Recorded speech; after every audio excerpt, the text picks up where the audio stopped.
jetzt geht's los. Kommen Sie mit auf eine wunderschöne Reise an die südfranzösische Atlantikküste. Freuen Sie sich auf die höchste Wanderdüne Europas, endlose Sandstrände und jede Menge Badespaß. Vor uns liegen Landstriche, die unterschiedlicher kaum sein könnten. Mit Menschen, die ihre ganz besonderen Traditionen pflegen. Haben Sie schon mal im Matsch gefischt? Das ist hier Volkssport. Wir besuchen auch das französische Baskenland und genießen. Bon Appetit.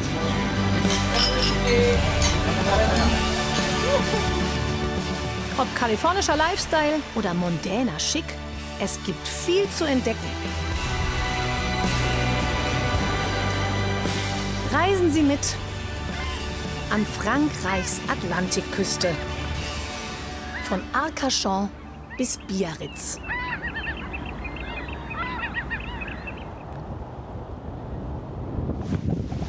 Gut. No problem. Was gut. Merci beaucoup. Merci. C'était très, très joli. Super. Ah, super. Landung in den weichen, weichen Dünen. Herzlich willkommen an der französischen Atlantikküste. Wir starten nur 50 Kilometer entfernt von Bordeaux in der Bucht von Arcachon und dem legendären Cap Ferret. Perfekt für Strandurlauber und Genießer. Von da aus geht's über das Surfermekka Hossegor ins französische Baskenland bis nach Biarritz. Los geht's direkt an der Düne von Pilar. Boah, ist das anstrengend.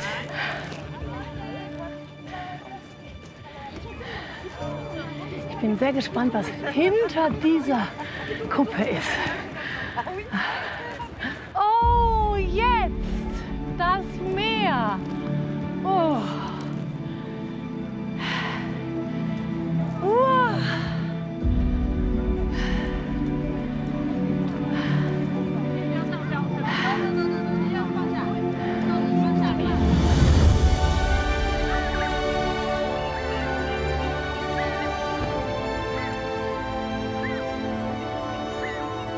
Über 100 Meter ist die Düne von Pilar hoch und fast 3 Kilometer lang. Ein echtes Naturwunder. Très joli. Wunderschön. Das passt doch hier.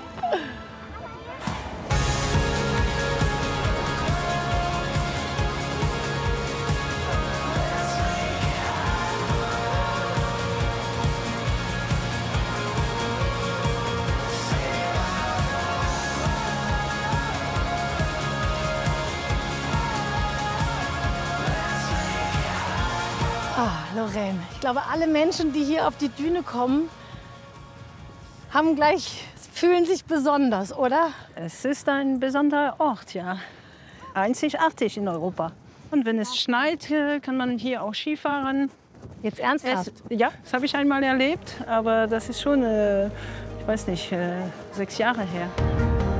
Die höchste Wanderdüne Europas ist in vielen tausend Jahren entstanden. Aufgrund von Wind- und Gezeitenströmungen und vorgelagerten Sandbänken.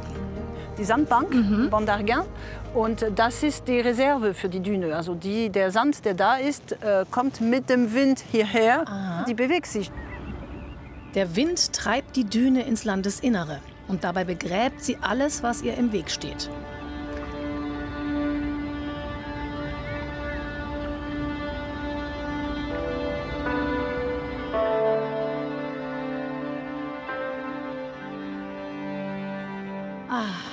Und diese Kiefer hier, oder Pinie ist es, ne? Ja. Schafft es nicht, im Sand zu überleben. Ja, der Sand ist auch salzig, was den Bäumen nicht hilft. Und was wir nicht sehen, aber ahnen können, ist, dass darunter gibt es schon eine Menge Pinien, die so verschluckt worden sind. Rund 1 Meter pro Jahr wandert die Düne. Seit den 1990er Jahren steht sie unter Denkmalschutz. Von der höchsten Stelle hat man den besten Ausblick auf das gegenüberliegende Cap Ferret und die Bucht von Arcachon. Die Austernzucht hat in der Bucht eine lange Tradition. 1849 wurde damit begonnen. Rund 10.000 Tonnen Austern reifen hier pro Jahr. Wassertemperatur und Salzgehalt sind perfekt für die Aufzucht der Tiere. Über das Wasser kann man am schnellsten die vielen kleinen Orte an der Bucht erreichen. Mit Wassertaxis, die man per Telefon oder online bestellen kann. Oder mit preiswerten Fähren.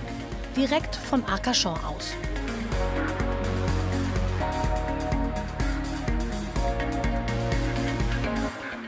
Balance ton quoi.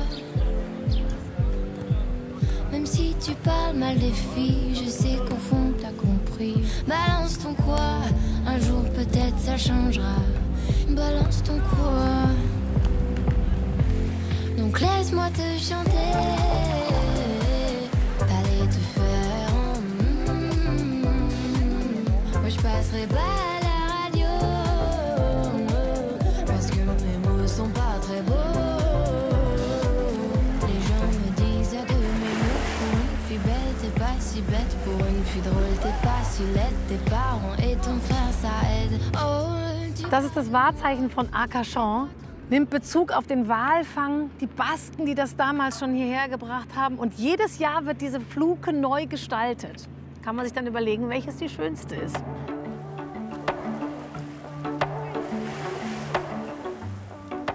Wir wollen mit der Fähre übersetzen zum Cap Ferret.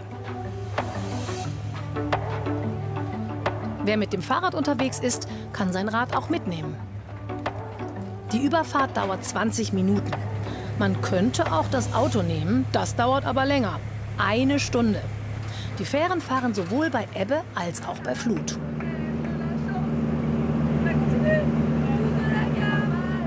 Heute haben hier ein paar an Bord richtig Spaß. Was feiert ihr? Célébré. Ihre Hochzeit. Hochzeit? Ah, Das nennen wir Junggesellinnenabschied auf Deutsch. Sagt Tschüss zum... Say goodbye to... Ja? Zu deinem alten Leben. Tschüss zum bisherigen Leben, genau. Wir waren schwimmen, haben Austern gegessen und sind ein bisschen Fahrrad gefahren. Ah, wirklich? Das will ich auch alles machen.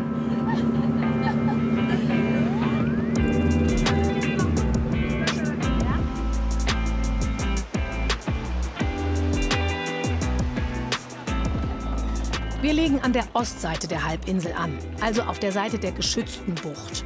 Später wollen wir noch zur Westseite an den offenen Atlantik.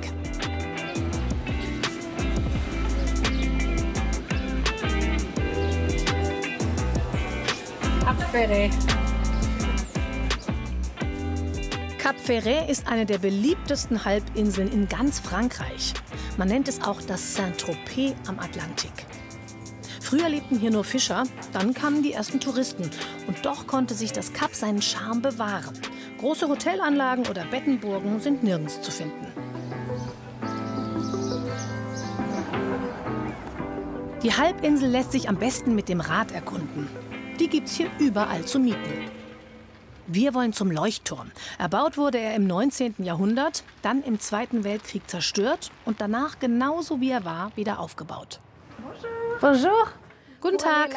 Geht's hier nach oben? Merci. C'est ça pour aller là-haut? Ja, hier Ihr Ticket. Ah bon, le ticket. Es beginnt hier links hinter Ihnen. Dann geht es 258 Stufen hinauf und beim Hinuntersteigen... 258. Ja, genau. Escalier, Marche. Richtig. 258 Stufen, okay. Jetzt sind wir so über den Baumwipfeln. Oh, bald die Hälfte. Oh. Wow. Da sieht man es, die ganze Bucht. Die große Wahnsinnsdüne. Da geht's dann aufs offene Meer.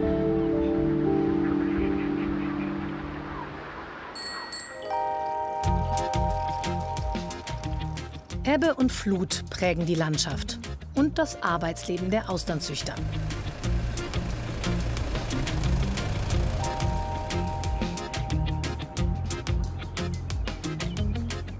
Die Austernzucht ist auf Cap Ferret, wie in der gesamten Bucht von Arcachon, neben dem Tourismus die Haupteinnahmequelle.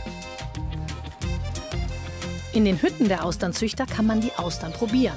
Quasi mit den Füßen im Meer, sagt man hier. Das wollen wir jetzt auch.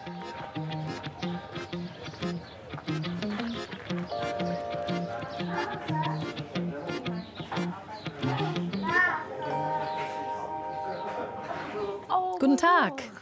Guten Tag. Hier ein Glas Wein, kleine Garnelen. Garnelen auch. Und die Austern. Größe Nummer 4, bitte sehr. Und wie essen Sie die? Ich piekse sie auf und ich stecke sie in den Mund. Und wenn Sie ein bisschen Zitrone nehmen möchten? Zitrone, ja? Perfekt. Perfekt. Und dann pieksig? Und dann pieksen Sie sie auf, stecken sie in den Mund und kauen. Guten Appetit. Danke. Gern geschehen.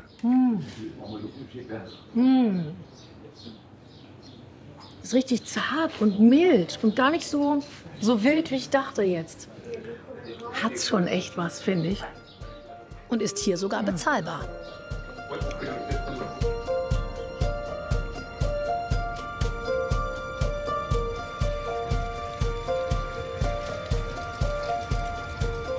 Das Meer hat dem Menschen als Lebensraum viel zu bieten. Bei Ebbe, wenn das Wasser sich zurückzieht, enthüllt es seine Schätze. Immer wieder sieht man Menschen, die zum Kochen Salzpflanzen ernten. Aber es gibt noch einiges mehr zu finden. Viele verschiedene Sachen hier. Ja, wir haben 2 Werkzeuge, die Grabegabel und das Netz für die Shrimps. Was wir jetzt vorhaben, nennen die Franzosen Pêche à pied, was man am ehesten mit Wattfischen oder Gezeitenfischen übersetzen kann. Alexandre führt Touristen in die Kunst dieser Tradition ein. Heute mich und seinen Praktikanten Matteo. So, hier. Das sind die Wasserpflanzen. Ja, Wasserpflanzen, ganz typisch hier. Sind die essbar? Ja, sehr, sehr gut. Wie heißen die? Sie heißen Aubillon auf Französisch. Du kannst die auch Hasenohr nennen. Hasenöhrchen. Es ist das Gleiche. Okay. Sie sind sehr gut für den Salat. Sehr salzig. Sehr Schmeckt wie salzig. Meerwasser. Ein bisschen kross, genauso wie Chips. Und sind sie gesund? Sie sind gesund. Du solltest sie allerdings maßvoll essen. Okay.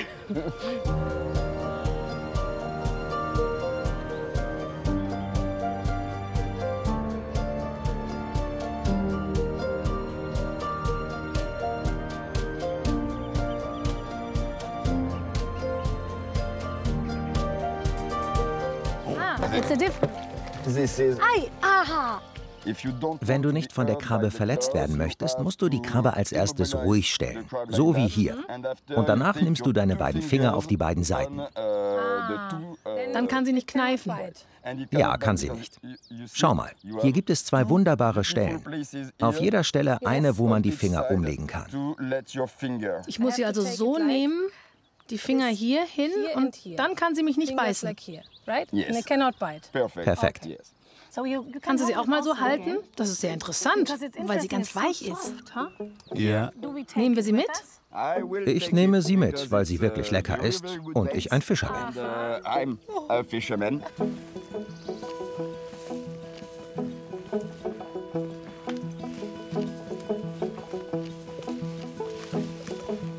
Ist es ein Süßwasserfluss hier oder Meerwasser? Es ist Meerwasser, aber sehr schnell fließend. Und das ist sehr, sehr wichtig, denn wenn das Wasser schnell läuft, gibt es keinen Matsch. Okay. Daher haben wir hier Sand und wir können richtig weit darauf laufen und sehr angenehm darauf gehen. Jetzt ist also Zeit zum Fischen. Oh, es ist total rutschig. Very slippery. Oh mein Gott.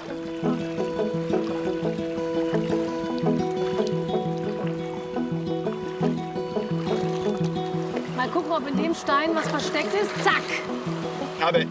Ich habe ihn. Oh, da ist ein Aal. Ein kleiner Aal, der sich da in dem Stein versteckt hatte. Ja, ein kleiner Aal. Er kann noch 1 Meter länger werden. Eine Art kleines Baby oder sehr kleiner Erwachsener. Es ist eine geschützte Art in Europa, weil er sehr toll zum Essen ist. Aber wir essen zu viel. Okay. Wir dürfen 10 Stück davon fangen pro Jahr. Also diesen Aal hier setzen wir zurück ins Wasser? Okay. Ja, er ist glücklich. Bring ihn zurück. Wir tun sie zurück ins Wasser. Wir wollten diesen schönen Fisch nur einmal anschauen. Beautiful. Komm, du darfst gehen. Lee. Krabbe und eine Garnele. Es ist das Meereinhorn. Schau mal, alle Garnelen mit dieser Art Pfeil an ihrem Kopf werden pinke Garnelen auf Französisch genannt. Bring sie zurück ins Wasser. Put it back. Yes, you could go back. So.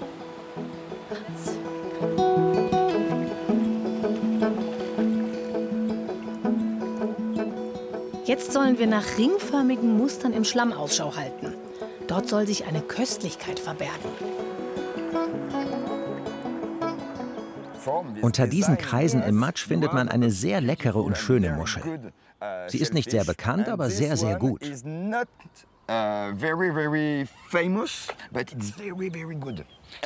Um sie zu fangen, musst du graben. Und zwar hier in der Mitte des Kreises, hier im Matsch. Und da ist die Muschel, direkt in deiner Hand. Na.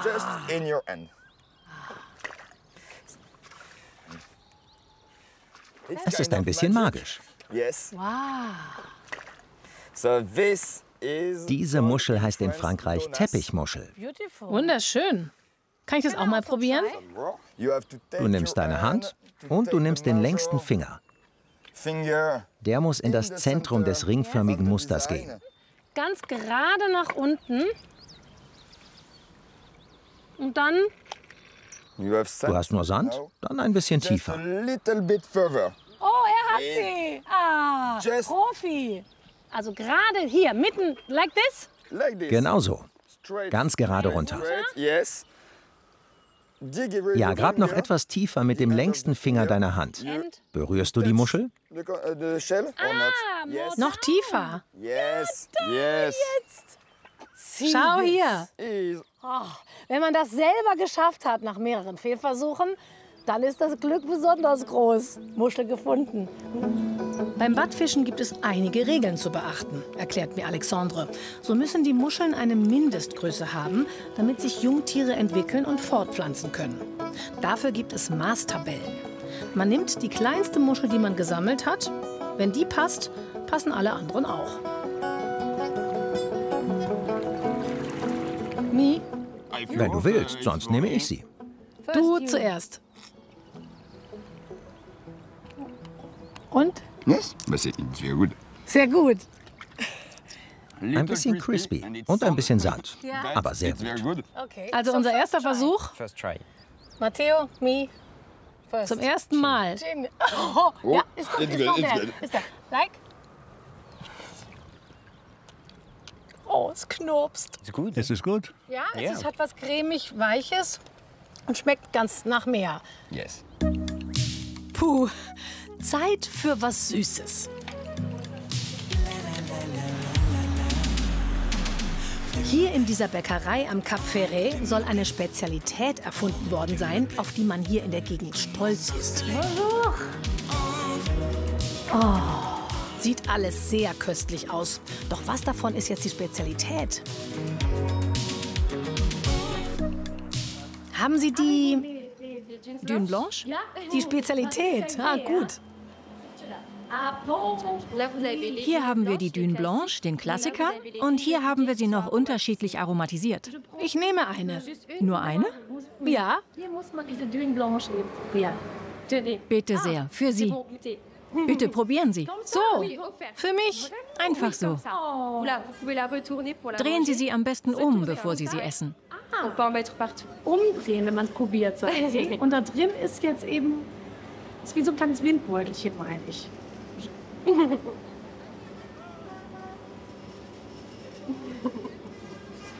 Okay. Alors, il faut tourner. Perfekt. Und jetzt der Rest. Der Rest, ja. Vielen Dank. Auf Wiedersehen. Auf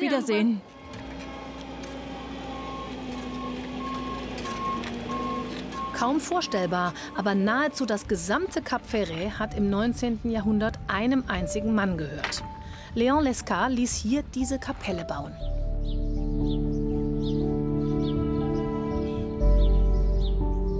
Der Baustil ist von der Biografie Léon Lescars geprägt. Lange lebte er in Algerien und ließ, als er zurückkam, nordafrikanische und osmanische Elemente in die Architektur mit einfließen.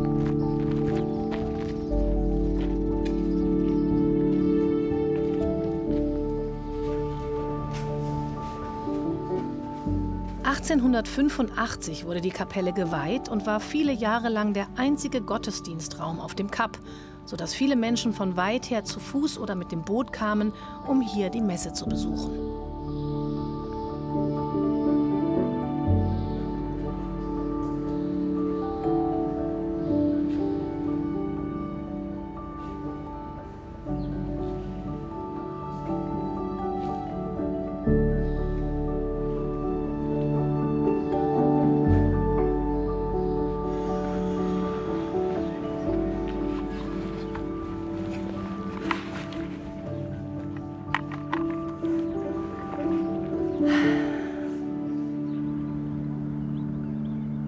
Auf der Halbinsel Cap Ferret gibt es zum Übernachten vor allem Ferienhäuser zu mieten und ein paar kleine Hotels.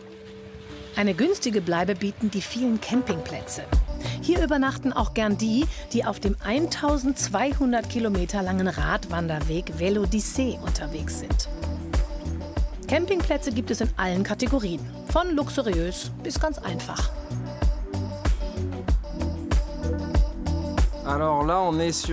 Hier sind wir auf einer Fahrradtour. Wir fahren bis zur südlichen Atlantikküste an die spanische Grenze. Wir fahren bis Hendaye. Wir sind in Bordeaux losgefahren. Heute ist unser erster Tag. Wir sind hier angekommen und haben mehrere Etappen vor uns.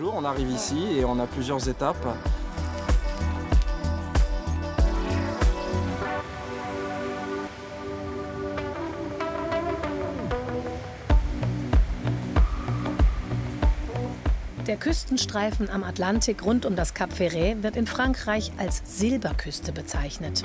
In den Abendstunden soll der Sand wie Silberstaub glänzen.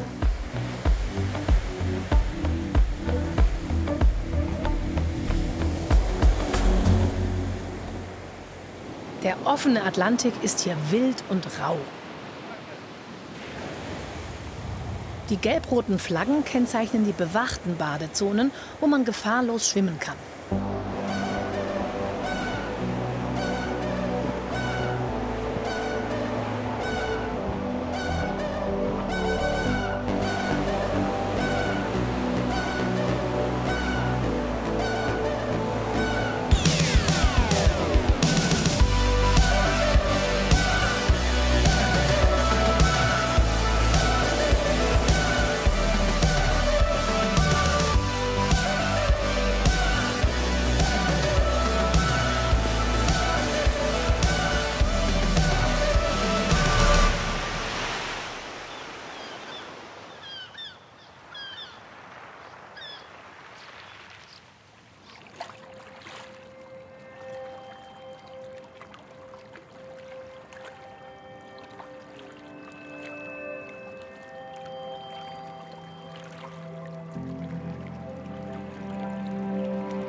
Kurz vor 6 beginnt die Führung am Fischereihafen von Arcachon. Gut, gut, hören Sie. Wir haben das Glück, heute Morgen bei einer schönen Auktion dabei zu sein. Es werden rund 15 Tonnen Fisch versteigert. Das ist ein guter Fang. Auf dem Fischmarkt in Arcachon werden 1200 Tonnen Fisch pro Jahr umgesetzt. Die letzten Boote sind gerade reingekommen. Wir wollen bei einer Fischversteigerung zusehen. Der Fischereihafen ist nur im Rahmen einer solchen Führung zu besuchen.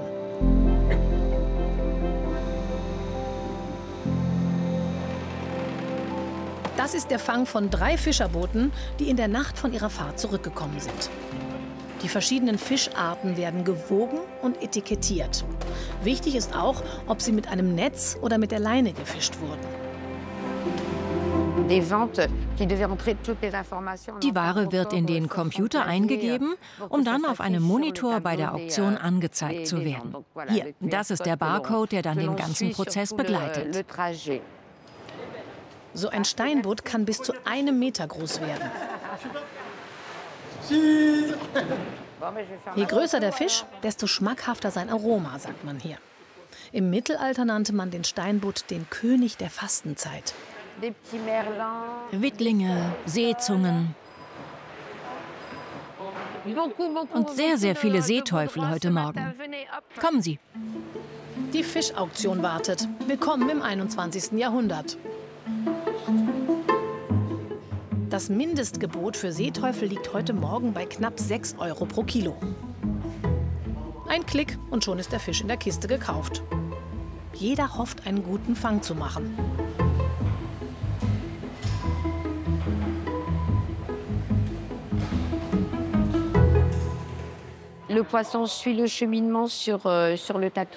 Hier an dieser Stelle sehen die Käufer zum ersten Mal die Ware.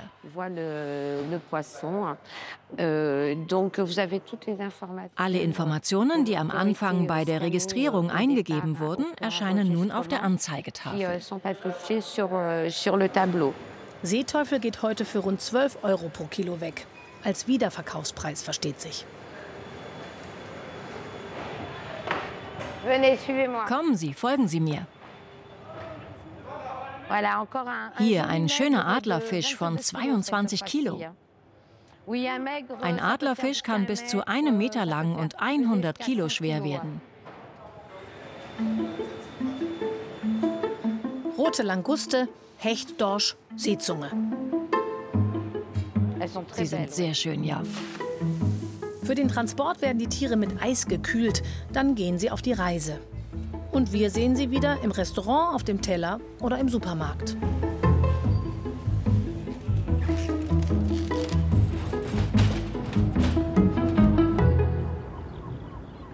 (9:30 Uhr). Jetzt erstmal einen Kaffee. Heute steht noch eine Bootsfahrt auf dem Programm und ein Besuch eines besonders schönen Stadtviertels von Arcachon.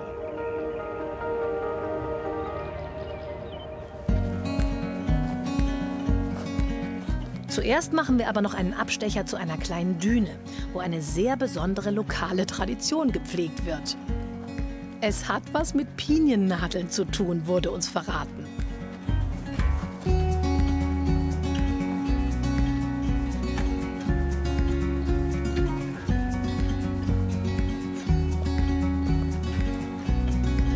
Es duftet natürlich wirklich ganz schön.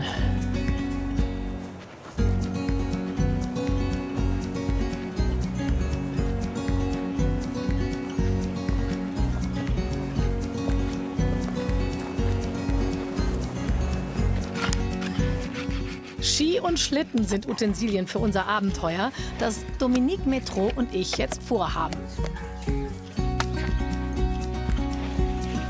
Okay. Man muss ein bisschen Gymnastik machen. Gymnastik, ja? Avant. Autrefois. Tac. Ich glaube, das wird sehr schnell. Aber sie ist ganz gechillt hier. On y va. Est-ce que je peux aider? Non, ça glisse pas.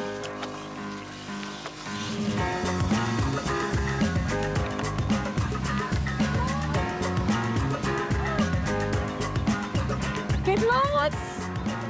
Oh. Ei, ei, ei. C'est joli, ja? Du musst wirklich kämpfen, sonst wird's viel zu schnell. Das ist ja was. Wow!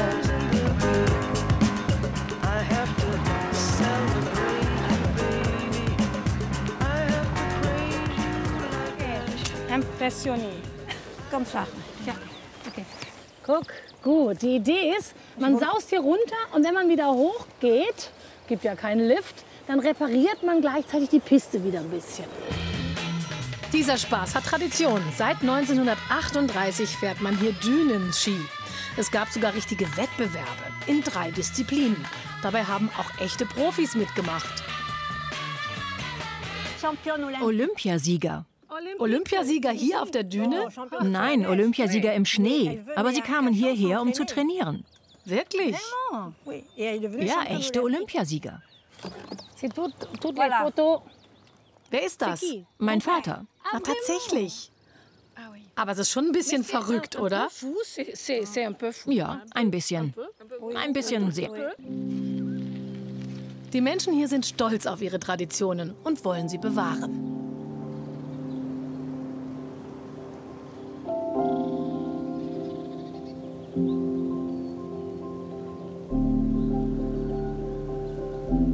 Im Hafen von La Teste-du-Buch hat Virgilio mit Nachbarn einen Verein gegründet und restauriert alte Fischerboote.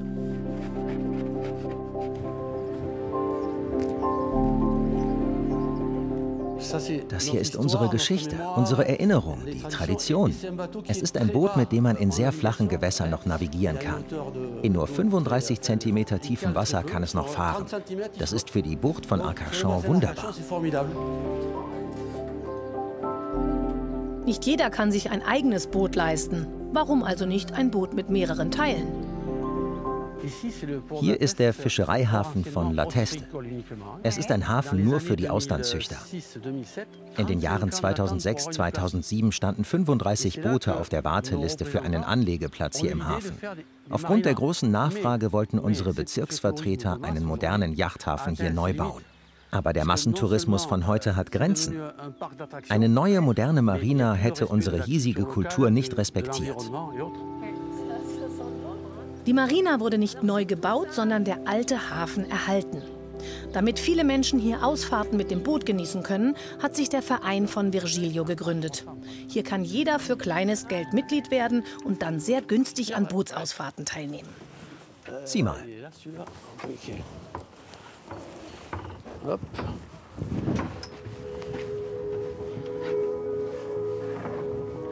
Die alten Fischerboote sind übrigens, was den Antrieb angeht, modernisiert. Sie fahren umweltfreundlich, statt mit Diesel elektrisch. Kein Geräusch. Es ist sehr, sehr ruhig. Das Boot heißt die Ruhe.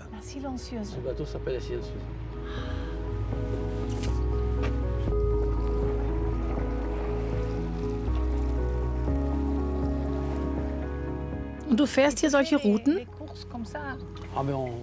Ja, wir fahren weit raus in den Bassin. Ja, wenn wir rausfahren, müssen wir früh am Morgen los und kommen am Nachmittag zurück, wie jetzt. Sie fahren auch zum Sonnenuntergang. Und dann gibt es auch den Apéro in der Fischerhütte. Ja, das machen wir auch gleich.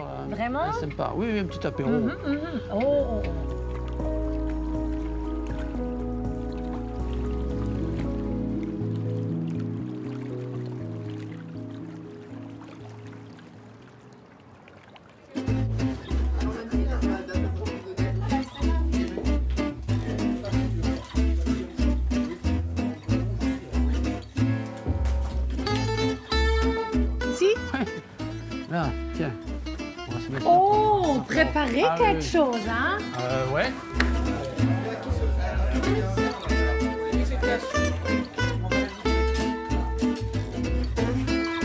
Ein extra Schneidbrett für ein Apéro.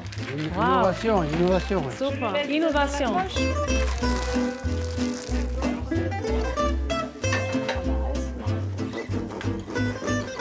Das ist wirklich sehr nett und unkompliziert. Man kommt hier rein, alle helfen mit.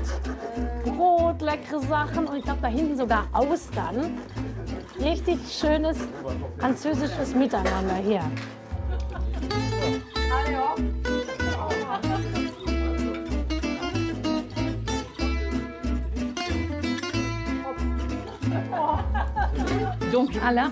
Also bei der Auster, was man da vor allem essen sollte, ist der Fuß.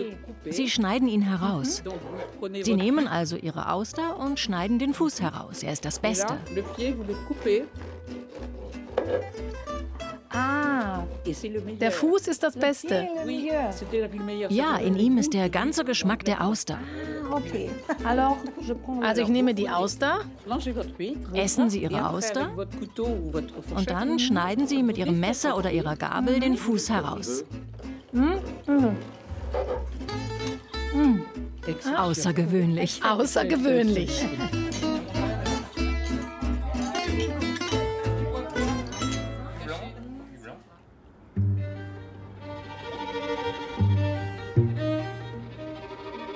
19. Jahrhundert wurde Arcachon zum Luxusbadeort. Man kam zum Kuren hierher und logierte in Villen mit klangvollen Namen. Der damals angelegte Park Mauresques wird auch heute gern zur Erholung und zum Entspannen genutzt. Er liegt im Zentrum des Belle Époque-Viertels, der sogenannten Winterstadt. Wenn es unten heiß und hektisch ist, ist es hier oben kühl und angenehm. Absolut. Also dafür dient das Viertel wirklich seinen Namen, Winterstadt. Ja. Es ist viel leiser, entspannter. Hier kann man auch auf dem Rasen picknicken. Das ist ganz nett. Ja. Ja, Araucana, ja. Das war die Idee, ein bisschen Garten der Welt hier zu haben.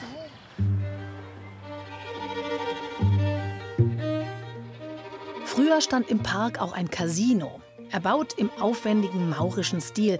Heute erinnert ein Modell daran. Die Idee war einfach spektakuläre Gebäude, um einfach für die Stadt Arcachon zu werben, damit die ganze Welt von Arcachon spricht. Jede Villa erzählt eine eigene Geschichte. Im 19. Jahrhundert liebte man es, die Bauwerke zu verzieren. Wie hier die Villa Toledo, eine Mischung aus Schweizer Chalet und maurischem Stil. Sie könnte fast Thomas Manns Zauberberg entsprungen sein. Alle haben sie einen Namen hier, ne? Ja, auf jeden Fall. Ursprünglich eine Reithalle und ist in der Tat also ganz bemerkenswert für die Treppe aus Holz geschnitzt, genau. Also erinnert an Stickerei. Mhm. Ja. Und da wurde Sport getrieben, dann ist man ins Casino gegangen und sonst hat man einfach die Luft geatmet. Absolut, das war die Kur. In diesem Haus holte man sich die Schlüssel zu seiner Mietunterkunft. Das taten viele Berühmtheiten der damaligen Zeit. Auch der Künstler Toulouse-Lautrec hat hier gern und oft gelebt. Henri Toulouse-Lautrec, Maler und Zeichner, ist vor allem mit seinen Plakaten und Bildern der Tänzerinnen des Moulin Rouge berühmt geworden. Adelig von Geburt, aber auch körperlich eingeschränkt und verwachsen, galt Toulouse-Lautrec als exzentrisch. Er liebte es, sich zu verkleiden und hier bei Arcachon auch zu entkleiden. Das Enfant terrible der Kunstwelt hat hier nicht nur gekurt, sondern auch gearbeitet. Und so entstanden diese Bilder hier. Sehr verwunschene Wege hier teilweise. Ja, das gehört zum Konzept. Man musste die Leute ja unterhalten, die hier Wochen und Monate lang waren. Und hier, das ist ganz amüsant, hier gibt es die Auswahl für Abenteuerlustige über die Steine einfach. Aha. Oder die bequemere Variante rechts. Ja, wir sind die Abenteuerlustigen, oder? Ah, nee. Also, mit hohen Schuhen wäre es eher schwierig. Ja, ne, muss man eher vermeiden hier. Sand. Ziel der Kuren war bis ins 20. Jahrhundert auch, Zerstreuung zu bieten, den Alltag hinter sich zu lassen und für Abwechslung zu sorgen.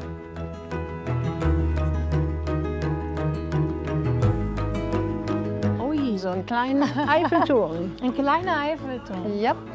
Und das nennt sich richtig so, weil der Gustav Eiffel hier daran mitgearbeitet hat. Also noch vor dem bekannteren Eiffelturm in Paris. Mhm. Man sagt, er war quasi, wie heißt das nochmal, Praktikant im Büro, im Architekturbüro. Und das war eine erste Studentenarbeit. Wollen wir hoch? Aber ja.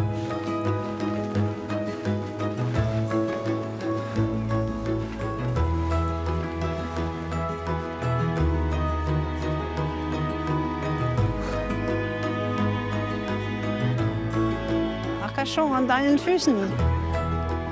Von hier oben hat man den besten Blick auf die sogenannte Sommerstadt, also das Viertel, das direkt am Meer liegt. Hier wollen wir noch den Abend verbringen. Gekurt wird in Arcachon mittlerweile eher weniger. Die Stadt ist heute beliebt als Badeort mit lebendigem Flair.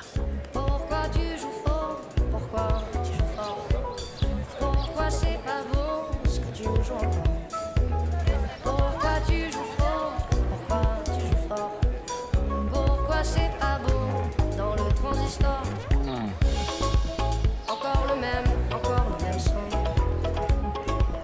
Le même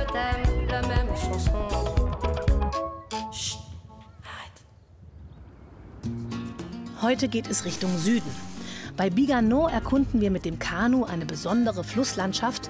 Dann machen wir einen Besuch bei einem Biobauern und fahren zum Surfer-Hotspot Hossegor.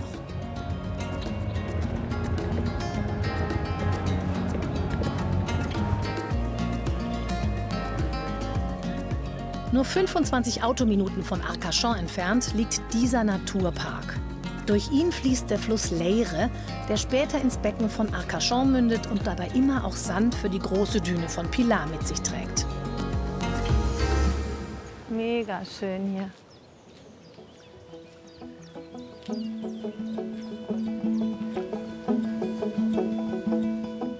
Der kleine Hafen wurde bis zum 18. Jahrhundert vor allem landwirtschaftlich genutzt.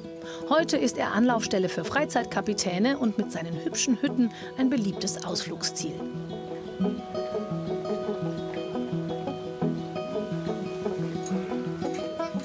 Manche der Hütten werden als Bootsschuppen genutzt, andere nutzen sie für den Kurzurlaub.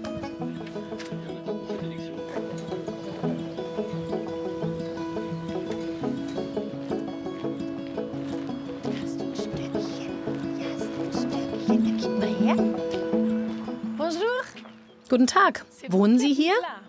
Nein, Nein? das ist nur zum Vergnügen. Wir wohnen 30 Kilometer entfernt. Ist es für die Ferien? Mein Mann hat es gebaut. Wir waren damals jung. Die Häuser gehören der Gemeinde Biganos. Das Grundstück gehört uns nicht. Wir dürfen es nicht vermieten. Wir können es verkaufen, aber nicht vermieten. Warum? Ich weiß nicht, ob Sie das Cap Ferret kennen. Ja. Da gibt es Häuser, die kosteten plötzlich wahnsinnig viel Miete. Das war eine Katastrophe. Und deshalb hat man das Verbot der Vermietung an Touristen beibehalten. Und Sie denken, dass es eine gute Idee ist? Auf jeden Fall. Ah, vielen Dank. Auf Wiedersehen.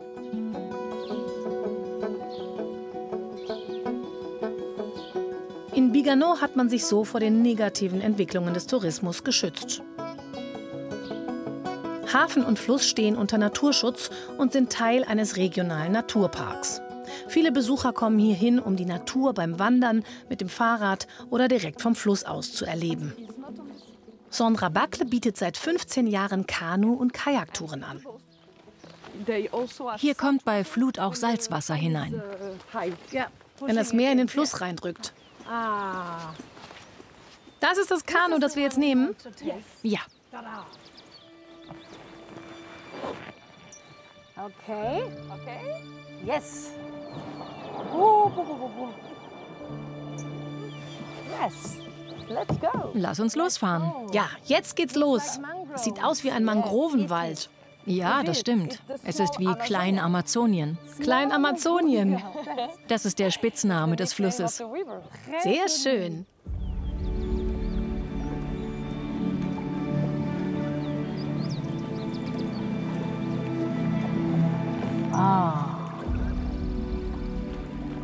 Es ist so schönes Wetter. Ja.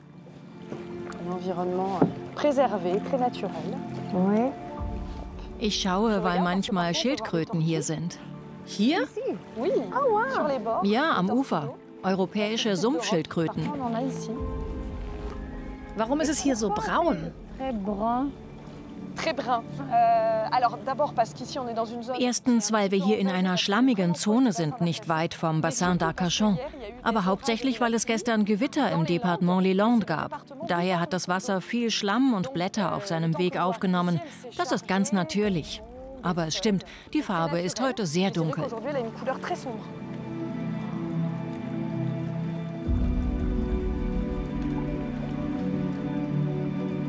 Die Leyre ist 100 Kilometer lang und weit verzweigt mit vielen Nebenarmen. Damit sich Paddler nicht verfahren, gibt es Schilder, sodass man auch ohne Guide allein zum Hafen zurückfindet. Comme ça, avec whoop, c'est ça. Voilà. Perfekt. Est-ce que c'est bon? War es gut? Es war wirklich sehr angenehm. Super. Super.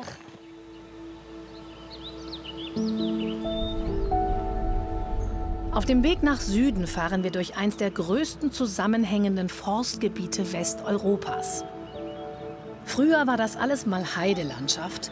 bis vor gut 150 Jahren Napoleon III. Befahl, diese Nadelbäume anzupflanzen. Auf einer Fläche von 1 Million Hektar. Sowohl das Holz als auch das Harz der Bäume wurden genutzt. Vor allem Seekiefern wachsen hier, denn sie sind so anspruchslos, dass sie mit dem armen Sandboden hier in der Gegend bestens zurechtkommen.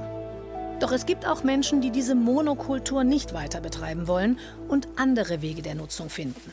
Bei Mimizan baut Nicolas Marchal in der sandigen Erde Biogemüse an. Mit Erfolg.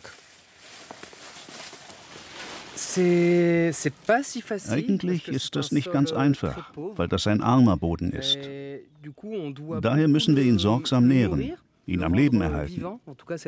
Das ist die Technik, die wir anwenden, um gutes und gesundes Gemüse zu ernten. Den Boden ernähren, damit er die Ernte ernährt und wir gute Früchte ernten können, die uns ernähren.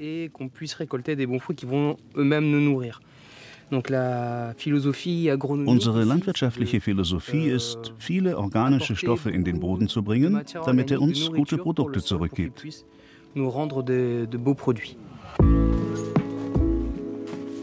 Nicolas möchte seine Philosophie auch anderen Menschen nahebringen, die bei ihm für Kost und Logis auf dem Hof mitarbeiten und lernen können. Dabei kann man direkt ein wenig Aussteigerluft schnuppern und in sehr besonderen Unterkünften übernachten.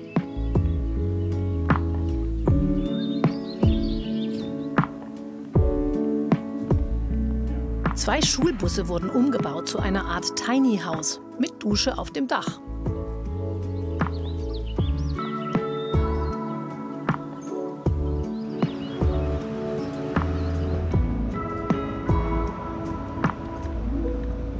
Und jetzt nähern wir uns dem Baskenland. An der Strandpromenade von Hossegor ist schon alles in den baskischen Farben weiß, rot und grün gestrichen, obwohl es noch 30 Kilometer bis zum Baskenland sind. Die Gegend hier gehört zum Département Landes und gilt seit langem als eine Region, die Aussteiger anzieht.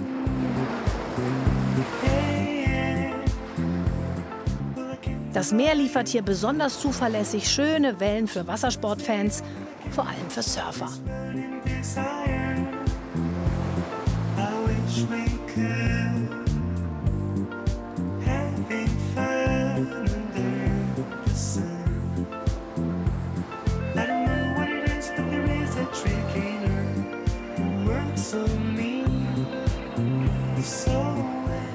Guten Tag.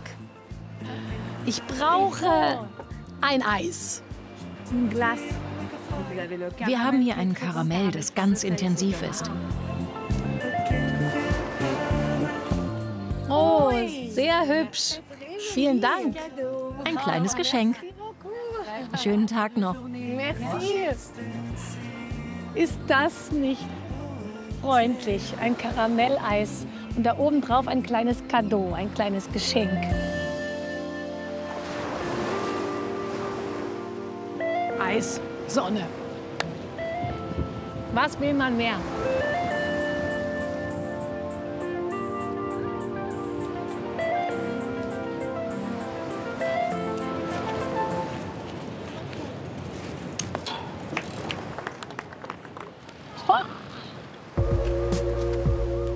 BMX-Fahren ist eine Sportart, die in Frankreich sehr beliebt ist und die besten Fahrer der Welt hervorbringt. Auch die Jüngsten sind hier schon am Start.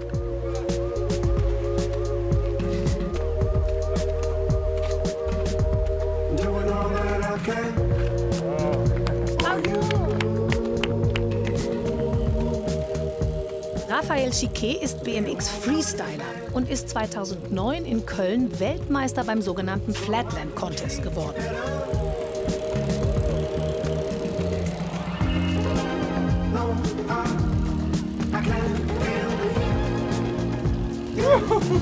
Beim Flatland findet die Akrobatik am Rad ohne Skatepark oder Rampen auf flachem Boden statt. Das ist ja Wahnsinn. Raphael, ich bin Tamina. Tamina. Also, c'est großes Kino. C'est Cinéma ici. Hein? C'est très sehr sportlich. Ja, ziemlich. Du machst das seit? Meine Kinder machen das, seit sie 3 bis 4 Jahre alt waren. Ihre Mutter und ich machen viele Wettkämpfe, Shows und so weiter. Ah, die Mutter also auch. Die Mutter auch, die ganze Familie. Und hier macht ihr das Training? Als ich hierher kam, hatten wir keine Schule. So habe ich meine eigene Schule gegründet. Und jetzt zeige ich den Kindern Tricks auf dem BMX. Und die Kinder hier in der Gegend, die können zu dir kommen? Ja.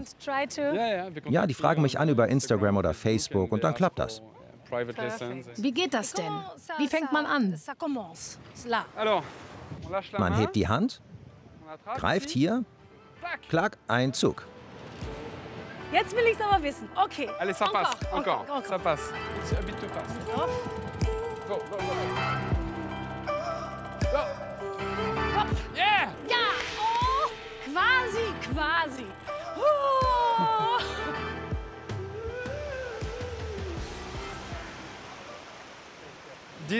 Das ist der Grund, warum ich hierher gekommen bin. Wir lieben Sport, Yoga, gutes Essen, einen coolen Lifestyle.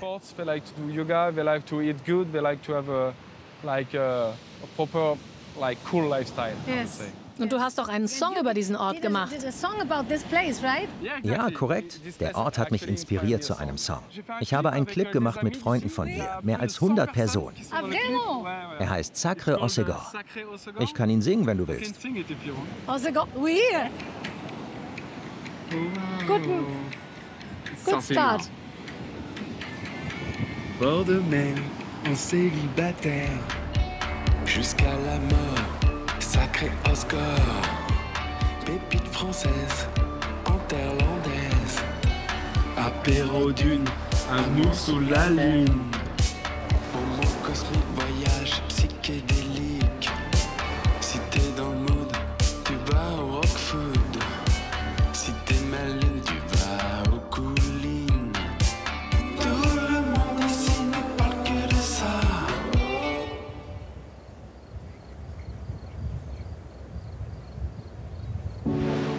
Hossegor ist der Surfer-Hotspot in Frankreich. Als das Surfen in Europa noch quasi unbekannt war, fanden hier 1960 schon die ersten Wettbewerbe statt. Der Morgen ist die bevorzugte Trainingszeit. Training heißt hier im Prinzip Gleichgewichtsschulung. Der Wellenreiter versucht auf seinem schmalen Brett so sicher zu werden wie andere Leute zum Beispiel auf Skiern. Und das heißt schlicht Surfing, Surfing und nochmals Surfing. Immer wieder hinauf auf den Wellenkamm und der Versuch, sich so lange wie möglich gegen die Gewalt des Wassers zu behaupten, mit seiner Geschicklichkeit die Wellen zu beherrschen. Vor einer internationalen Jury von 12 Kampfrichtern beginnen die Teilnehmer in einem Vorkampf. Dann folgen Viertel- und Halbfinale, schließlich für die 6 Besten das Finale. Auch sie war schon als Kind zum Surfen hier. Ja, zum Glück findet man dich hier direkt. Hallo. Das ist ja mal ein Ort. Die meisten sind ja Surfer, die hier unterwegs sind, ne? Es sind hauptsächlich Surfer, genau. Oh Mensch, und das war es, was dich hierher gezogen hat, genau. das Meer? Ja, das ist ein toller Ort. Das ist sehr multikulti. Ich sage immer so ein bisschen eine Insel in Frankreich, weil wahnsinnig viele Australier, Skandinavier, Engländer, alle Nationalitäten findest du hier. Ja. Alle Aussteiger und Surfer. Also ein bisschen Landifornia, sagt man ja wohl, ne? Genau, absolut. Das ist ein bisschen Mischung aus Kalifornien und Byron Bay. Und du mittendrin. Du bist doch hier, wo hast du dein Atelier, glaube ich, ganz in der Nähe, Ja, ne? ganz nah. Komm gleich mit. Darf ich mal angucken? Ja, klar. Finde ich mal spannend. ein paar Bikinis angucken. Und surfen geht dann immer noch. Genau. Ich helfe dir auch. Julia hat in Deutschland Mode studiert und lebt seit über 20 Jahren in Frankreich. Sie ist wegen des Surfens an die Küste gezogen und hat sich hier auf die Geschichte der Bademode spezialisiert. Richtig schöner Garten. Exotischer Garten. Bisschen Hawaii. Mit Palmen und Banane hier, oder? So. Atelier unter Palmen. Ach, herrje. Man weiß gar nicht, wo man zuerst hingucken soll. Da hat man ne? viel zu schauen, das stimmt. Alles selbst designt und teils auch selbst genäht. Barfuß anziehen. Ja, das ist doch, guck, sofort ein anderes Lebensgefühl. Genau. Julias Kundschaft ist international. Ja, genau. Das wäre dann schon etwas mehr der extravagante Style am Beach. Der steht dir bestimmt. Ich denke, die Französinnen, würde ich sagen, die Französinnen lieben oder haben so das Credo, weniger ist mehr. Die Französinnen schminken sich nicht so viel. Sie haben am Strand auch vielleicht ein bisschen dezentere Looks, wollen nicht zu sehr auffallen. Das ist eigentlich genau das Konträr zu den Amerikanerinnen.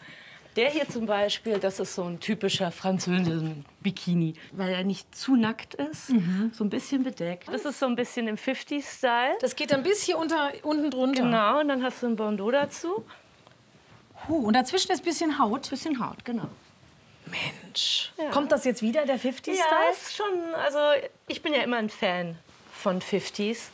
Weil es einfach auch die Zeit ist, in der es angefangen hat mit den Bikinis. Stimmt, und das ist so die Geburtsstunde. Genau, ne? genau. Und deswegen ist es einfach auch ein wichtiges Thema in der Bikini-Mode. Ob Marilyn Monroe oder viele andere Filmstars, auch Brigitte Bardot, sie alle trugen den Zweiteiler, der übrigens in Frankreich erfunden wurde. Einer der berühmtesten Bikinis der Filmgeschichte ist sicherlich der weiße von Ursula Andress, mit dem sie nicht nur James Bond verzückte. Und wie ging es dann weiter? Modelle. Also das ist das. Das war halt eher noch so ein bisschen bedeckter, genau, ne? bedeckter, und dann wurde es immer weniger. Und das war ja auch so ein bisschen die sexuelle Revolution. Und in den 70s haben die Frauen dann immer knappere Bikinis getragen. Ja. Eben nur noch Dreiecke dann, hier, oder? Genau. Ist das dass man denkt immer, man braucht eine große Hose, um irgendwas zu kaschieren. Ja. Stimmt gar nicht. Knapper ist teilweise für den Po, um den Po zu betonen, viel besser.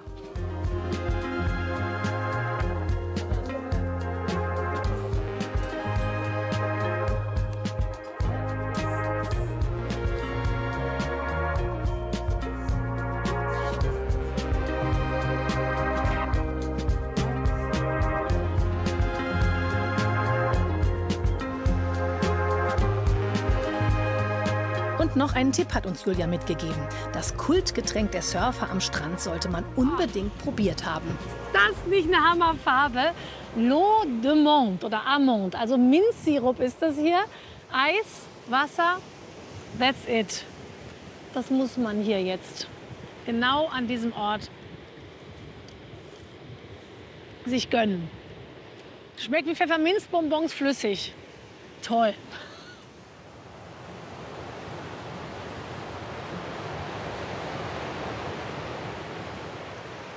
Wir fahren weiter, immer am Meer entlang Richtung Süden.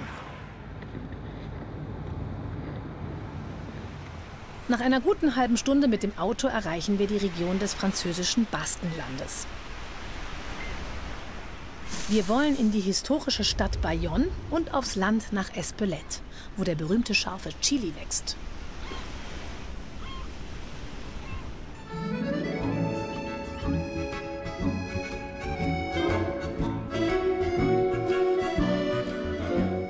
Bayonne ist die Handelshauptstadt des französischen Baskenlandes und berühmt für seinen Schinken, aber auch für Schokolade. Manche behaupten, es sei die Schokoladenhauptstadt Frankreichs. Im 19. Jahrhundert gab es hier 34 Schokoladenmanufakturen. Auch heute noch feiert die Stadt jeden November 3 Tage lang diese Süßigkeit. Praline, Schokolade, Schokolade, das Thema hier. Oh, jetzt.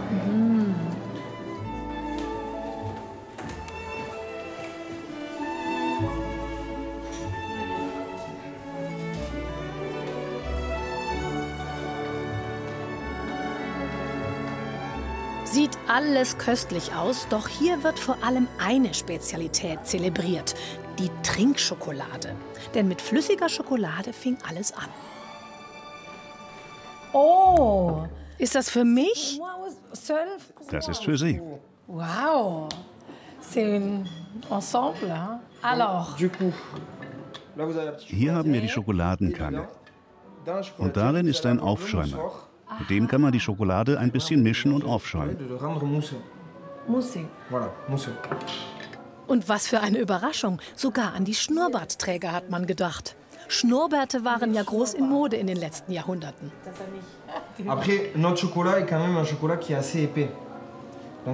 Die Schokolade ist ein bisschen dickflüssig. Sie sehen, trotz Schäumer ist sie doch sehr kompakt. Oh! Ist das Schokolade und Milch? Du lait? Ja, Schokolade und Sahne.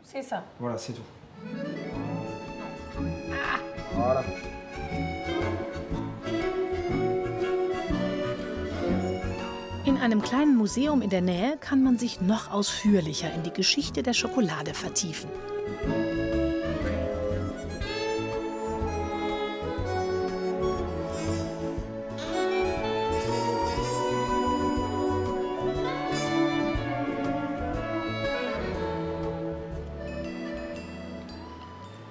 Oh, sehr heiß. Oh, da hätte man noch mal pusten sollen.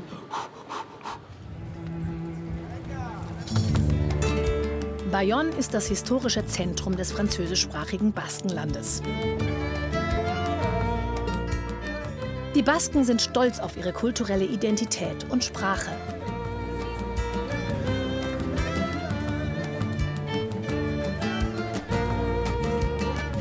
Ah, Felix? Yes. Perfekt. Egunon. Egunon?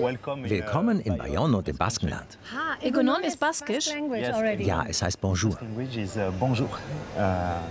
Das ist ein sehr anderes Bonjour. Bonjour, Egunon. Baskisch ist eine sehr spezielle Sprache. Diese Sprache ist eine der ältesten Sprachen in Europa.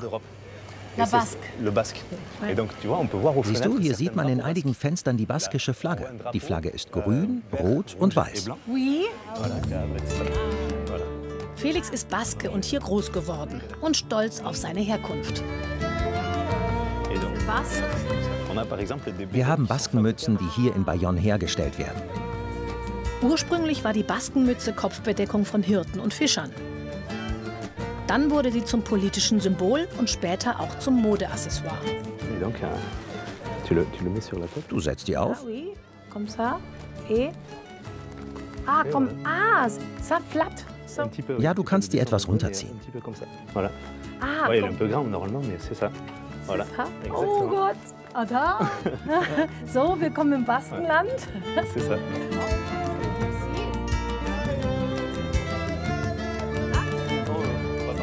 Felix erzählt mir, dass er in Bayonne eine Zeit lang studiert hat und dass die vielen Studenten die Stadt jung und lebendig halten. Hier in der Altstadt ist im Sommer auch abends richtig was los.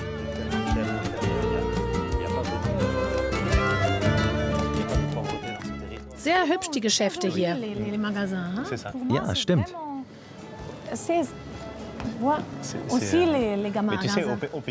Im Grunde ist im Baskenland alles schön. Wirklich? Das ist natürlich sehr objektiv. Ja. Wir verlassen Bayonne und fahren aufs Land.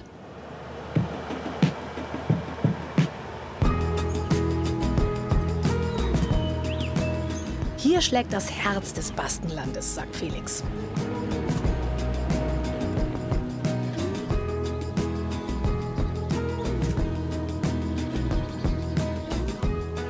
Es gibt hier viele kleine Dörfer und die Menschen leben in erster Linie von der Landwirtschaft. Aber auch der Tourismus spielt eine immer größer werdende Rolle. Für Felix ist ein Dorfbesuch quasi Pflicht. Eines der bekanntesten ist dieses hier. Manche kennen es vielleicht aus dem Gewürzregal.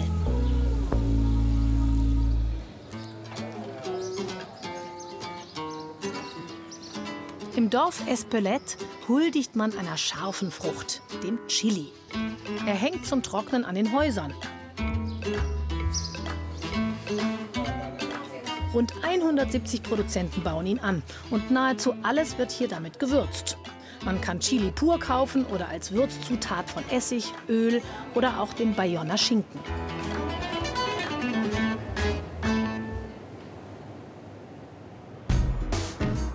Felix macht mich noch auf die umgedrehten Schilder aufmerksam, die man hier immer wieder sieht. Das ist kein Fehler, sondern Protest der Bauern gegen die Landwirtschaftspolitik aus Paris.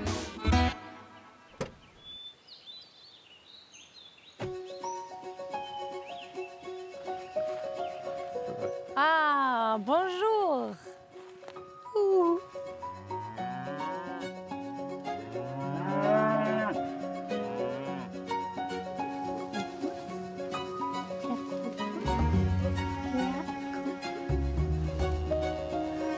Ganz neugierig. Oh, ja, ja. Wie schön und ruhig sie sind. Felix betreibt einen Biobauernhof mit nachhaltiger Landwirtschaft und ist stolz auf seinen Boden, vor allem auf die vielen Lebewesen, die darin stecken. Das funktioniert nur, wenn man die Kühe alle paar Tage auf eine frische Weide umziehen lässt, erklärt er. Warum ist der Boden so fett und so gut? Weil wir dem Gras Zeit geben, nachzuwachsen und die Kühe immer auf eine andere Weide bringen. Das Gras hat viele Wurzeln, die viel Zucker und viel Kohlendioxid im Boden binden.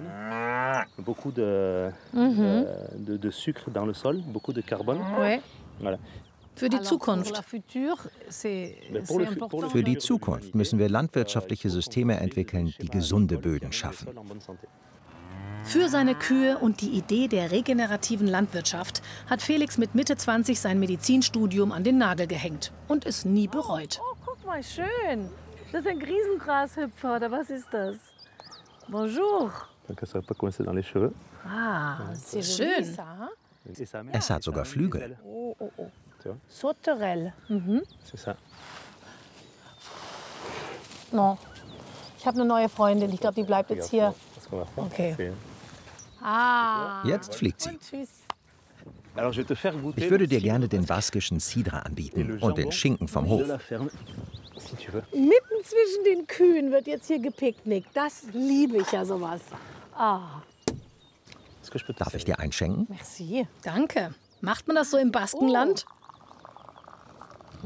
C'est comme ça on fait dans le pays basque. Oui, c'est ça. Ja, das ist die baskische Art. Das soll wohl das Aroma mehr entfalten.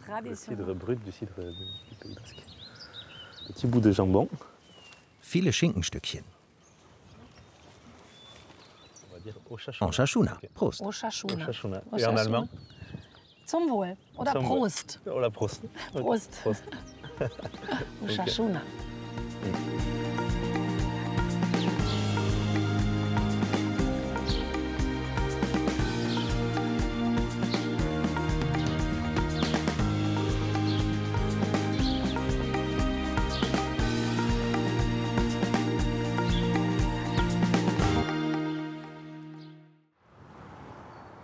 Wir bleiben noch etwas im französischen Baskenland und fahren in die Berglandschaft der Pyrenäen nah an der französisch-spanischen Grenze. Es geht zum Örtchen Zaré, wo man mit einer Bahn auf einen mystischen Berg fahren kann. Danach wollen wir weiter über Bidart bis nach Biarritz. Ja, man fährt hier erstmal durch so einsame Landschaft hoch und jetzt sieht man aber, hier wollen viele hin. Hier wird schon geparkt, hier sind die ersten Wanderer. Es sieht ziemlich voll aus. Mal gucken, wo man überhaupt sein Auto abstellen kann, damit das hier noch was wird.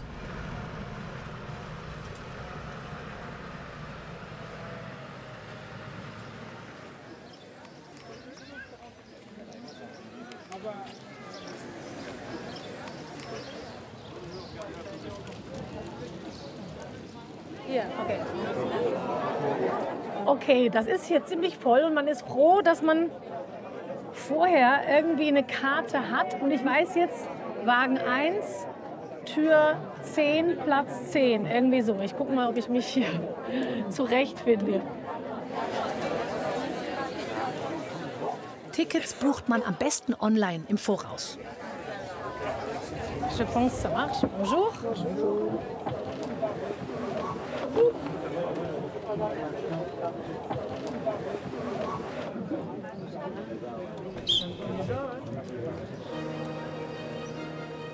Die Zahnradbahn, die von Zaré auf den Berg La Rune hochführt, wurde 1924 eröffnet. Man fährt in den originalen Wagen von früher.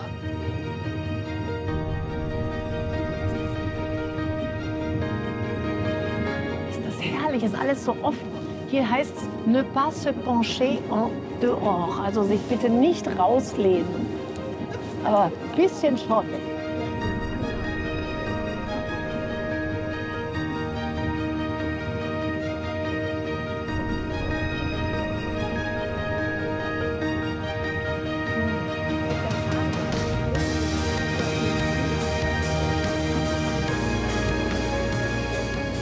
Rund 35 Minuten dauert die Fahrt, die übrigens nur im Sommerhalbjahr angeboten wird.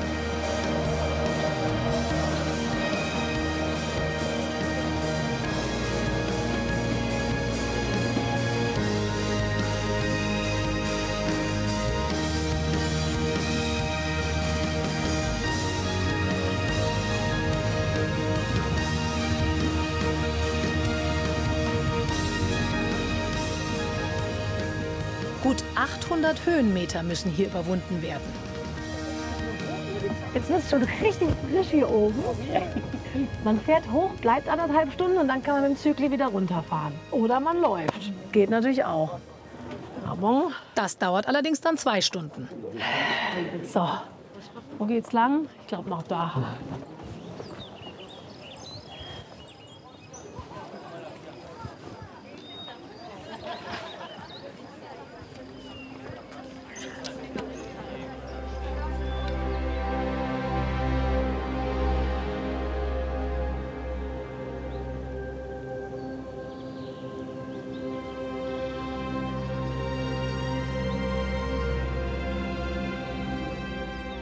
Das ist schon ein erhebendes Gefühl hier am höchsten Punkt. Und wirklich ein 360-Grad-Blick. Und da hinten wirklich noch die schneebedeckten Gipfel hier in den Pyrenäen.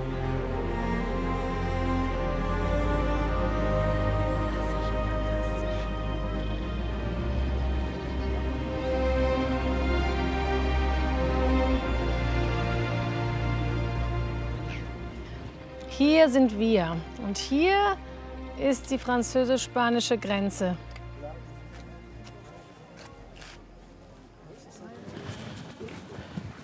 Oh, ein bisschen snacken und genießen geht auch.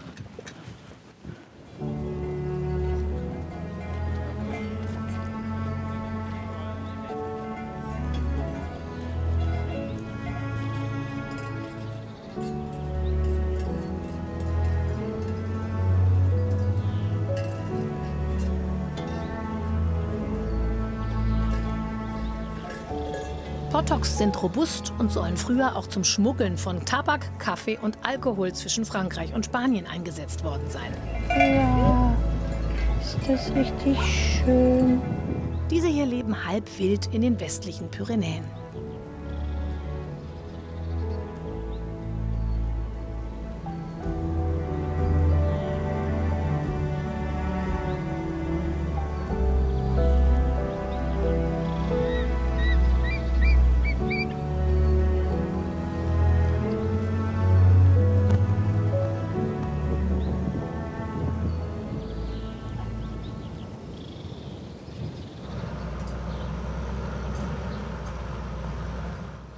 Vom Berg La Rhune sind es rund 30 Autominuten, bis wir wieder an die Küste kommen.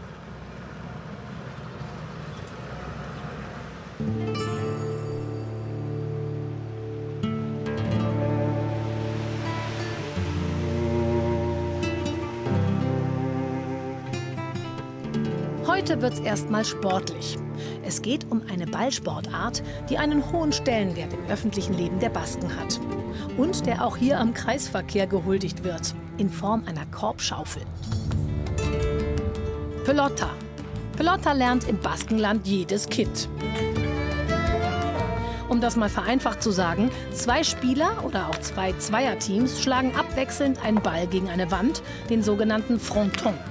Gewonnen hat, wer zuerst eine bestimmte Punktzahl erreicht. Es gibt 10 Varianten, es zu spielen. Am einfachsten ist es mit der bloßen Hand.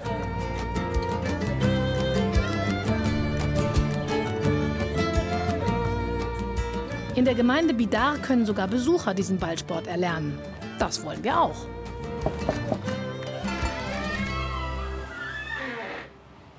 Guten Tag. Guten Tag. Das ist die Welt der Pelota. Das ist die Welt der baskischen Pelota. Sie dürfen sich umschauen.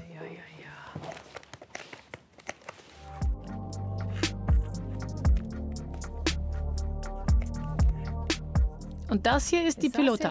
Pilota. So. Der Ball heißt Pelota. Und das ist die Chistera. Chistera. Das Anfertigen einer solchen Chistera dauert rund 30 Stunden. Und die Lebensdauer bei einem Profi ca. 3 Monate. Paxi Tamborindegui hat es sich selbst beigebracht. Er war lange Zeit Profispieler in den USA, wo baskisches Pelota extrem beliebt ist. Der Sport wird mittlerweile auch auf den Philippinen, in Lateinamerika und sogar in Italien gespielt. Die Schistera wird komplett aus Naturmaterialien gefertigt. Das Flechtwerk besteht aus Weide, innen befindet sich ein Rahmen aus Kastanienholz.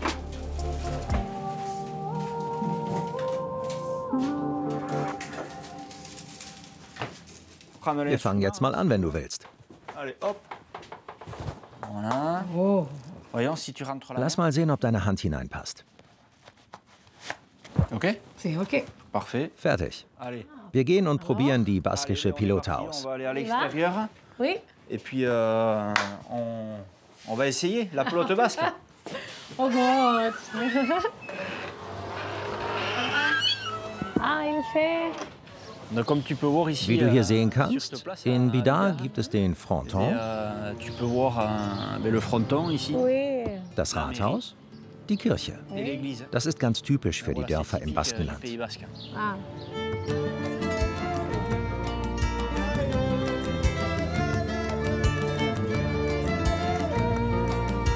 Mit dem kleinen Jungen hätte ich auch gerne gespielt. Aber wir gehen auf den Profiplatz. Paxi hat was vor.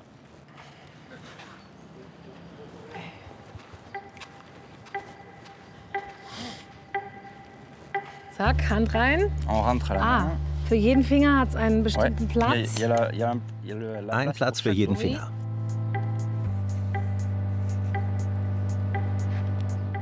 Du bist ready. Okay. Es geht los.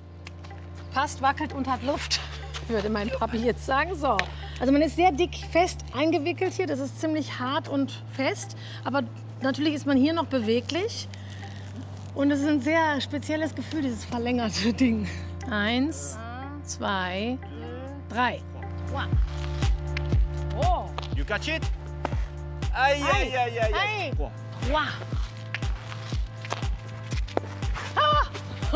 Also schon das Fangen ist schwierig, weil man muss es hier vorne den Ball fangen, dass er dann da reinrollt. Wir werden jetzt das Fangen üben. Ja. Ich helfe dir. Okay. Et hop, on amortit. Okay. Together. Okay. Yeah, like this. Hop. Ah. Is mine.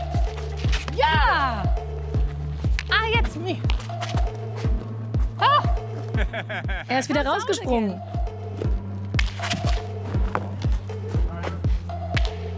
Da.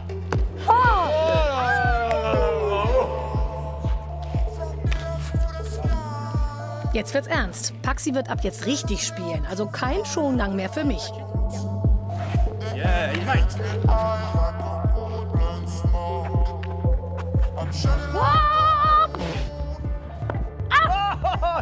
Go, over there. Yeah, nice. Again.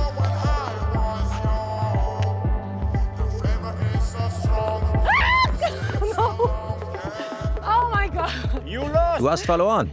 Ja. Toll. Ich bin raus. Paxi zeigt, wie es beim Profi aussieht. Bis auf 200 Kilometer wird der Ball beschleunigt. Bis ich das so kann, müsste ich allerdings noch ein paar Trainingsstunden nehmen. Danke, dass du mir das gezeigt hast. Das ist eine sehr spezielle Erfahrung. Gerne.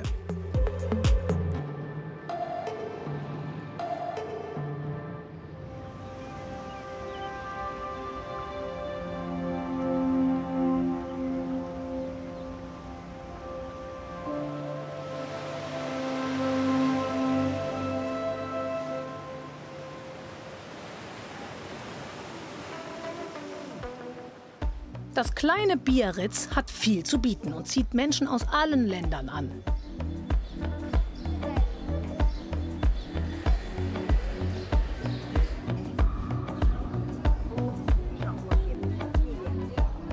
Uns wurde die Markthalle von Biarritz empfohlen. Sie ist im Sommer jeden Tag geöffnet und ein Paradies für alle, die gern gut essen.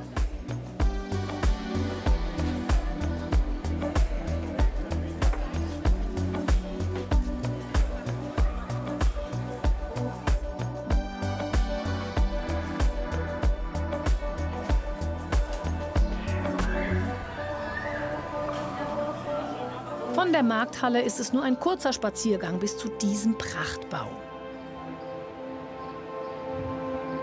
Dass aus einem kleinen Fischerdorf hier an der Küste eine Stadt mit großem Namen geworden ist, soll etwas mit diesem Gebäude, dem Grand Palais und dem französischen Kaiser Napoleon III. Zu tun haben. Hallo Tamina. Katja, hallo. Freut mich, hallo. Ich finde, es ist doch alles noch größer, als ich mir das vorgestellt habe hier in Biarritz. Ja, das ist der Hammer, oder? Grand Palais. Wie ein kleines Schloss. Ja, unglaublich. Es ist von Napoleon III. Für seine Frau Eugenie von Montijo, eine Spanierin, gebaut worden und ja, hat eigentlich so Biarritz hier auf den Plan gebracht. Ne? Weil die ganzen Adeligen aus ganz Europa wollten dann genauso schick sein wie hier der Kaiser von Frankreich und kamen nach Biarritz, um ihre Sommer hier zu verbringen. Es waren ja auch alle da wohl, ne? Ja, ja, es waren alle da, von den Romanows über das englische Königshaus. Kaiser Napoleon III. Und Gattin Eugenie, Zar Alexander II. Mit Ehefrau Marie von Hessen und Rhein und Queen Victoria. So kam das dann alles zusammen. Und dann sind so ein paar große Gebäude noch dazugekommen mit der Zeit. Genau. Ne? Hier die orthodoxe Kirche für die russische Zarenfamilie, ne? Die Romanows, die jetzt gerade schön renoviert wird. Ah, wieder frisch gemacht. Genau. In den 1950er Jahren entdeckte Hollywood den Charme von Biarritz und hinterließ Spuren, erzählt Katja. Cary Grant hat hier angeblich, sagt man, diesen Umriss, diesen Grundriss von dem Pool entworfen, der organisch ist. Und zur Einweihung kamen dann Frank Sinatra und ja, man hat hier richtig was organisiert. Die Hollywood-Stars Cary Grant und Frank Sinatra waren Best Buddies und trugen zum Glanz von Biarritz bei. Und noch jemand, Drehbuchautor Peter Viertel, Ehemann von Schauspielerin Deborah Kerr. Er kam 1955 im Zuge von Dreharbeiten hierher und brachte den Surfsport von der kalifornischen Küste mit. Von hier aus trat das Surfen seinen Siegeszug in ganz Europa an. Auch heute ist Biarritz ein Treffpunkt für internationales Publikum. Es gibt rund ums Jahr kulturelle Events. Festivals wie die Motorrad- und Surfveranstaltung Wheels and Waves finden jedes Jahr statt.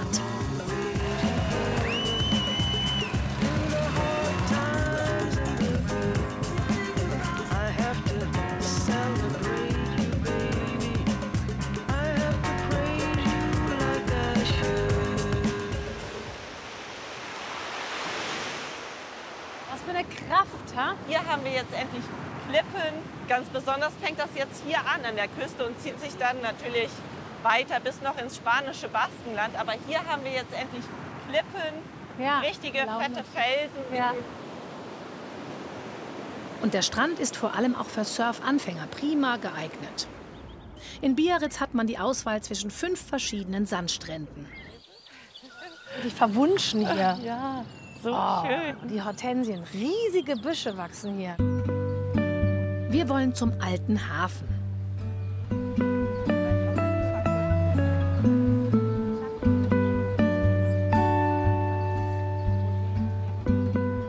Von hier aus werden auch Bootsausfahrten für Touristen angeboten und man taucht ein in die Vergangenheit der Stadt.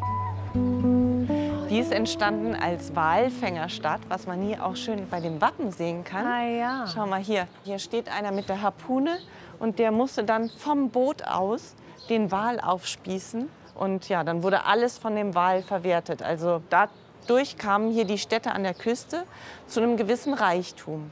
Und ja, auf vielen Wappen hier in den Städten, von Biarritz, von Guétary zum Beispiel, ist der Wal mit drauf.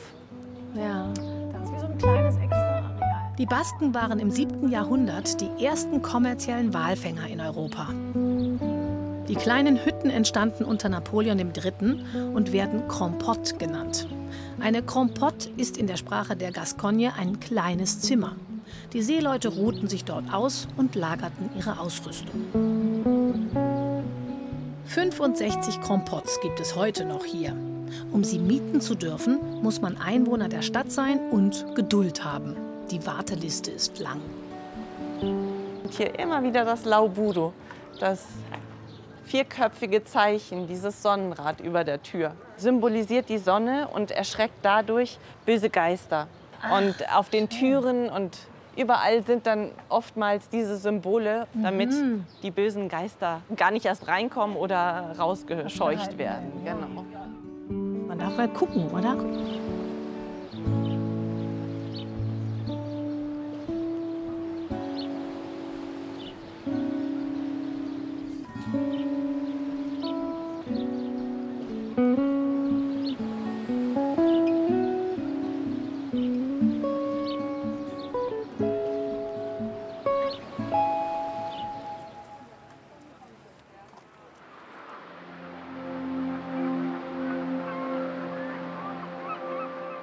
Auch dieses Wahrzeichen der Stadt hat etwas mit den Walfängern hier zu tun.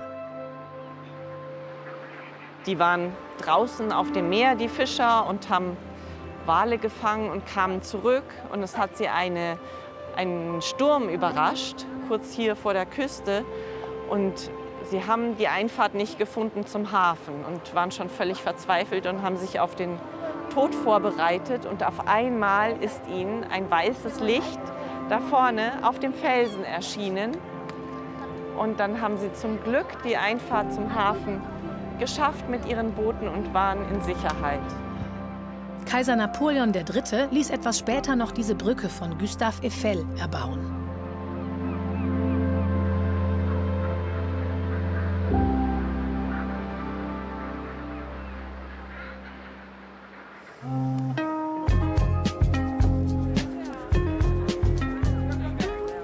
Wir sind jetzt am Plage Port-Vieux, also am Strand des alten Hafens.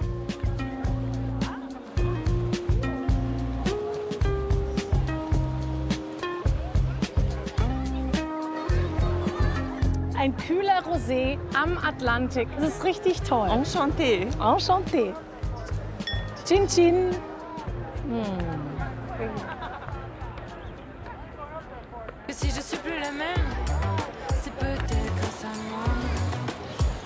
Und jetzt wollen wir zum Abschied noch mal zum Hauptstrand.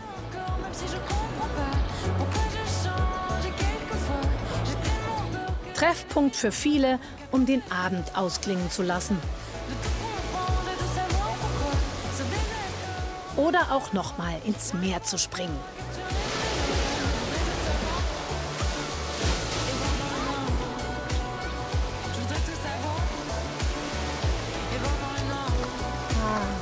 Und immer wieder l'Océan, der Atlantik.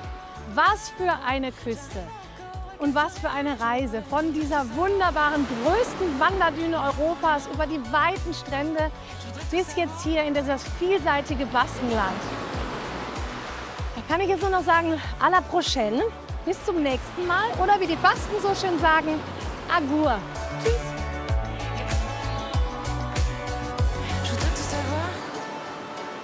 Et va dans le nord. Je voudrais tout savoir. Et va dans le nord.